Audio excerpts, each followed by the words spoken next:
Frankenstein, Letter 4, to Mrs. Saville, England, August 5th, 17. So strange an accident has happened to us that I cannot forbear recording it, although it is very probable that you will see me before these papers can come into your possession.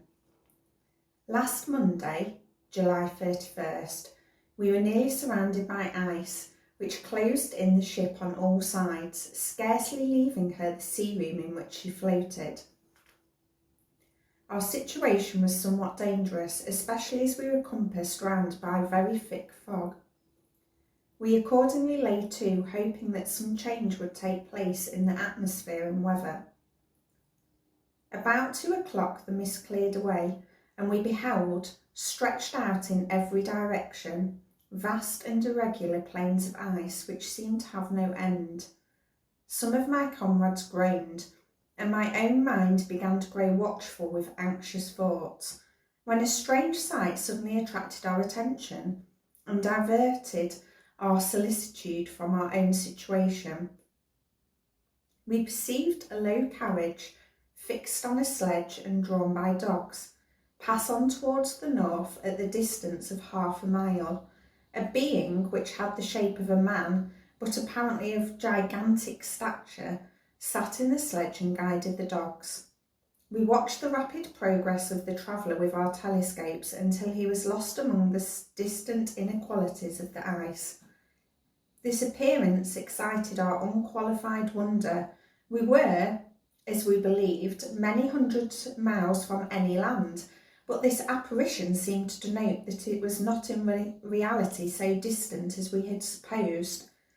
Shut in, however, by ice, it was impossible to follow his track, which we had observed with the greatest attention. About 2 hours after this occurrence, we heard the ground sea, and before night the ice broke and freed our ship. We, however, lay to until the morning, fearing to encounter in the dark those large loose masses which float about after the breaking up of the ice. I profited of this time to rest for a few hours. In the morning, however, as soon as it was light, I went upon deck and found all the sailors busy on one side of the vessel, apparently talking to someone in the sea. It was in fact a sledge, like that we had seen before, which had drifted towards us in the night on a large fragment of ice. Only one dog remained alive, but there was a human being within it, whom the sailors were persuading to enter the vessel. He was not, as the other traveller seemed to be, a savage inhabitant of some undiscovered land, but a European. When I appeared on deck, the master said, "Here is our captain, and he will not allow you to perish on the open sea." On perceiving me, the stranger addressed me in English, although with a foreign accent. "Before I come on board your vessel," said he, "will you have the kindness to inform me whither you are bound?" You may conceive my astonishment on hearing such a question addressed to me from a man on the brink of destruction, and to whom I should have supposed that my vessel would have been a resource which he would not have exchanged for the most precious wealth the earth can afford. I replied, however, that we were on a voyage of discovery towards the northern pole. Upon hearing this, he appeared satisfied and consented to come on board. Good God! Margaret, if you had seen the man who thus capitulated for his safety, your surprise would have been boundless. His limbs were nearly frozen and his body dreadfully emaciated by fatigue and suffering. I never saw a man in so wretched a condition. We attempted to carry him into the cabin, but as soon as he had quitted the fresh air, he fainted. We accordingly brought him back to the deck and restored him to animation by rubbing him with brandy and forcing him to swallow a small quantity. As soon as he showed signs of life, we wrapped him up in blankets and placed him near the chimney of the kitchen stove. By slow degrees he recovered and ate a little soup, which restored him wonderfully. 2 days passed in this manner before he was able to speak, and I often feared that his suffering had deprived him of understanding. When he had in some measure recovered, I removed him to my own cabin and attended on him as much as my duty would permit. I never saw a more interesting creature.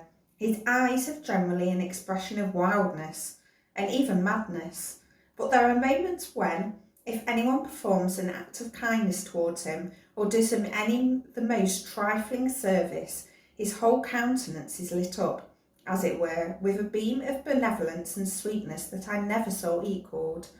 But he is generally melancholy and despairing, and sometimes he gnashes his teeth, as if impatient of the weight of woes that oppresses him.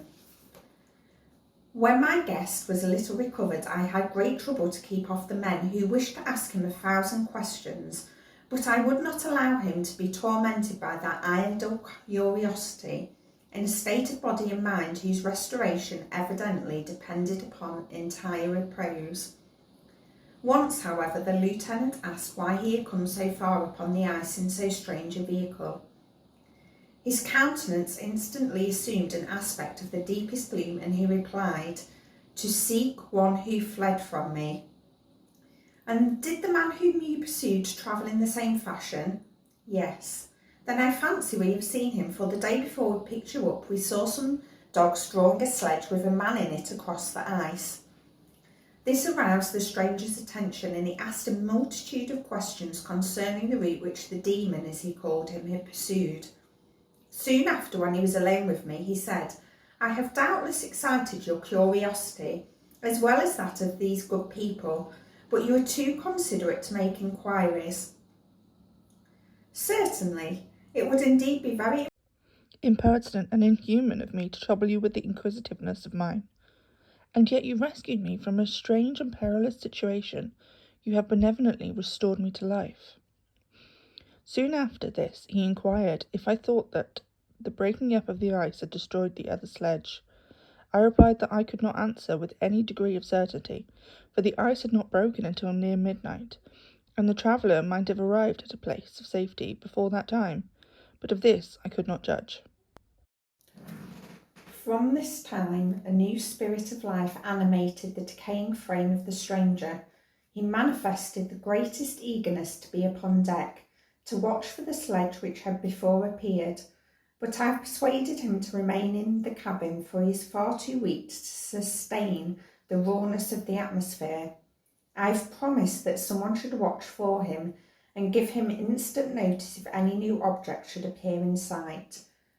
Such is my journal of what relates to this strange occurrence up to the present day. The stranger has gradually improved in health, but is very silent, and appears uneasy when anyone except myself enters his cabin. Yet his manners are so conciliating and gentle that the sailors are all interested in him, although they have had very little communication with him. For my own part, I begin to love him as a brother, and his constant and deep grief fills me with sympathy and compassion. He must have been a noble creature in his better days, being even now in wreck so attractive and amiable. I said in one of my letters, my dear Margaret, that I should find no friend on the wide ocean, yet I found a man who, before his spirit had been broken by misery, I should have been happy to have possessed as the brother of my heart. I shall continue my journal concerning the stranger at intervals, should I have any fresh incidents to record. 13th of August 17. My affection for my guest increases every day. He excites at once my admiration and my pity to an astonishing degree. How can I see so noble a creature destroyed by misery without feeling the most poignant grief? He is so gentle yet so wise, his mind is so cultivated, and yet when he speaks, although his words are culled with the choicest art, yet they flow with rapidity and unparalleled eloquence. He is now much recovered from his illness, and is continually on the deck, apparently watching for the sledge that preceded his own. Yet although unhappy, he is not so utterly occupied by his own misery, but that he interests himself deeply in the projects of others. He has frequently conversed with me on mine, which I have communicated to him without disguise. He entered attentively into all of my arguments in favour of my eventual success, and into every minute detail of the measures I had taken to secure it. I was easily led by the sympathy with which he evinced, to use the language of my heart, to give utterance to the burning ardour of my soul, and to say with all the fervour that whelmed me how gladly I would sacrifice my fortune, my existence, my every hope, to the furtherance of my enterprise. One man's life or death were but a small price to pay for the acquirement of the knowledge which I sought, for the dominion I should acquire and transmit over the elemental foes of our race. As I spoke, a dark gloom spread over my listener's countenance. At first I perceived that he tried to suppress his emotion. He placed his hands before his eyes, and my voice quivered and failed me, as I beheld tears trickle fast from between his fingers. A groan burst from his heaving breast. I paused. At length he spoke in broken accents. "Unhappy man, do you share my madness? Have you drunk also of the intoxicating draught? Hear me. Let me revel my tale, and you will dash the cups from your lips." Such words, you may imagine, strongly excited my curiosity, but the paroxysm of grief that had seized the stranger overcame his weakened powers, and many hours of repose and tranquil conversation were necessary to restore his composure. Having conquered the violence of his feelings, he appeared to despise himself for being the slave of passion and quelling the dark tyranny of despair. He led me again to converse concerning myself personally. He asked me the history of my earlier years. The tale was told quickly, but it awakened various trains of reflection. I spoke of my desire of finding a friend, of my thirst for a more intimate sympathy with a fellow mind than had ever fallen to my lot, and expressed my conviction that a man could boast of little happiness who did not enjoy this blessing. "I agree with you," replied the stranger. "We are unfashioned creatures, but half made up. If one wiser, better, dearer than ourselves, such a friend ought to be. Do not lend his aid to perfectionate our weak and faulty natures. I once had a friend, the most noble of human creatures, and am entitled, therefore, to judge respecting friendship. You have hope and the world before you, and have no cause for despair, but I have lost everything and cannot begin life anew." As he said this, his countenance became expressive of a calm, settled grief that touched me to the heart, but he was silent and presently retired to his cabin. Even broken in spirit as he is, no one can feel more deeply than he does the beauties of nature, the starry sky, the sea, and every sight afforded by these wonderful regions seems still to have the power of elevating his soul from earth. Such a man has double existence. He may suffer misery and be overwhelmed by disappointments, yet when he has retired into himself, he will be like a celestial spirit that has a halo around him, within whose circle no grief or folly ventures. Will you smile at the enthusiasm I express concerning this divine wanderer? You would not if you saw him. You have been tutored and refined by books and retirement from the world, and you are therefore somewhat fastidious, but this only renders you the more fit to appreciate the extraordinary merits of this wonderful man. Sometimes I have endeavoured to discover what quality it is which he possesses that elevates him so immeasurably above any other person I ever knew. I believe it to be an intuitive discernment, a quick but never failing power of judgment, a penetration into the causes of things unequalled for clearness and precision. Add this to a facility of expression and a voice whose varied intonations are soul subduing music. 19th August 17. Yesterday the stranger said to me, "You may easily perceive, Captain Walton, that I have suffered great and unparalleled misfortunes. I had determined at one time that the memory of these evils should die with me, but you have won me to alter my determination. You seek for knowledge and wisdom as I once did, and I ardently hope that the gratification of your wishes may not be a serpent to sting you as mine has been. I do not know that the relations of my disasters will be useful to you, yet when I reflect that you are pursuing the same course, exposing yourself to the same dangers which have rendered me what I am, I imagine that you may deduce an apt moral from my tale, one that may direct you if you succeed in your undertaking and console you in case of failure. Prepare to hear of occurrences which are usually deemed marvellous. Were we among the tamer scenes of nature, I might fear to encounter your unbelief, perhaps your ridicule, but many things will appear possible in these wild and mysterious regions which would provoke the laughter of those unacquainted with the ever-varied powers of nature, nor can I doubt but that my tale conveys in its series internal evidence of the truth of the evidence of which it is composed.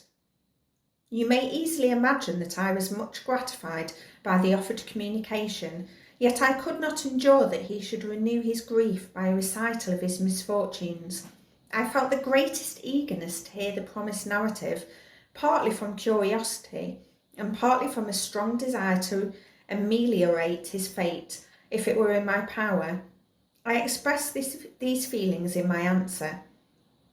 "I thank you," he replied, "for your sympathy, but it is useless. My fate is nearly fulfilled. I wait but for one event, and then I shall repose in peace. I understand your feeling," continued he, perceiving that I wished to interrupt him, "but you are mistaken, my friend, if thus you will allow me to name you. Nothing can alter my destiny. Listen to my history, and you will perceive how irrevocably it is determined." He then told me that he would commence his narrative the next day when I should be at leisure. This promise drew from me the warmest thanks. I have resolved every night, when I am not imperatively occupied by my duties, to record as nearly as possible in his own words what he has related during the day. If I should be engaged, I will at least make notes. This manuscript will doubtless afford you the greatest pleasure, but to me, who know him, and who hear it from his own lips, with what interest and sympathy shall I read it in some future day? Even now, as I commence my task, his well-intoned voice swells in my ears, his lustrous eyes dwell on me with all their melancholy sweetness. I see his thin hand raised in animation, while the lineaments of his face are irradiated by the soul within. Strange and harrowing must be his story, frightful the storm which embraced the gallant vessel on its course and wrecked it thus.